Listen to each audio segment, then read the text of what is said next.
I must admit, a shortage of ideas has never been my problem. In fact, just like a lot of people have more books on their shelves than they could ever read, I have more ideas for books than I could ever write.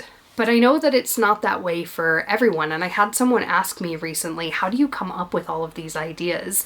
And it got me thinking that it can't just be me that just gets these ideas from everywhere. So I did a little bit of digging and I looked at some quotes from some famous writers about where they get their ideas and their inspiration from. And I've got a few insights that I'd love to share with you. So let's talk about where some of those ideas come from, not just for me, but for the most famous authors in the world. The first one is they come from real life. People are just paying attention to the things around them. Anne Lamott says there is ecstasy in paying attention, and I could not agree more. In fact, her book Bird by Bird was just full of amazing advice for how to pay attention to the world around you and capture the things that you notice in a way that allows you to use them in your writing and your creation. But really it's just about paying attention to things in real life. And it's not that an entire story is going to come to you fully formed. More often I'll notice a small detail or something that inspires me and I'll think of a story to go with that. It'll happen over time, but it can't happen if I don't notice that thing to begin with and ideally document it somewhere. So I use Notion for a lot of personal organization stuff, and I've got an entire section called index cards, which again is based off of Anne Lamott's advice, where I record all of these things that I notice. I record whether it's imagery or a character or a quote or a mannerism or whatever that inspires me and makes me think that it could have a place in a story one day. And oftentimes just the act of documenting it makes it stick better with you, but also I carve out time to read through these, usually around once a month. And oftentimes I'll start to piece things together a little bit. I might say, ooh, this character and this mannerism go really well together, or this imagery and this setting would go really well together. And it's when I start to put those pieces together, it's just like doing a jigsaw puzzle. When you start to put a couple of smaller pieces together, you start to get a better sense for the whole. And it really is just about finding those corner pieces by paying attention in real life. It can even come from your own lived experiences. Writing can be incredibly cathartic and a really great way to process things that you have experienced, as long as you have a little bit of distance from them.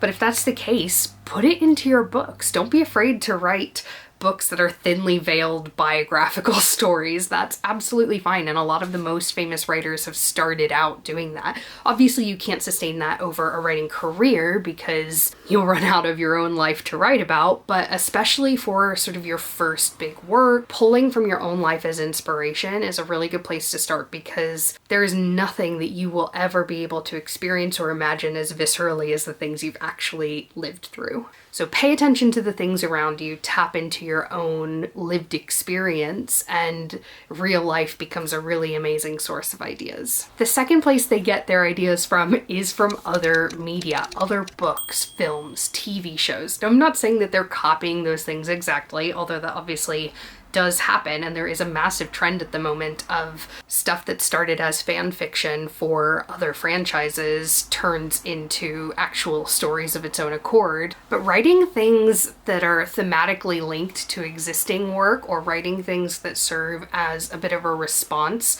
to other work, is not a new concept. It's been happening since the beginning of time. I mean, the hero's journey is the structure for everything that we do, and that's based on a specific work. For example, the book that came out this past year, Babel by R.F. Kuang, she's called it a thematic response to The Secret History and a tonal response to Doctor Strange and Mr. Norrell. And I love that she has just come out and owned that that's where that has come from, because it doesn't make that book any less amazing or any less unique or any less important just because it was inspired in some ways by existing works. Everything is inspired by it.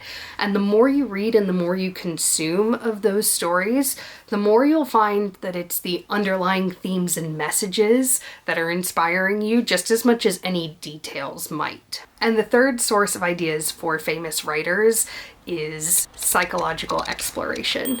And what I mean by that is often lots and lots of therapy, or potentially in some authors' examples, it'll be exploring the psychology of other people through journalistic type work and investigation.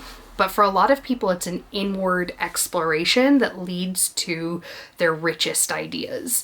I've got another video that I've made that I'll link to about how therapy has made me a better writer, but it's not just the craft of writing that has improved, it's actually the ideas for writing.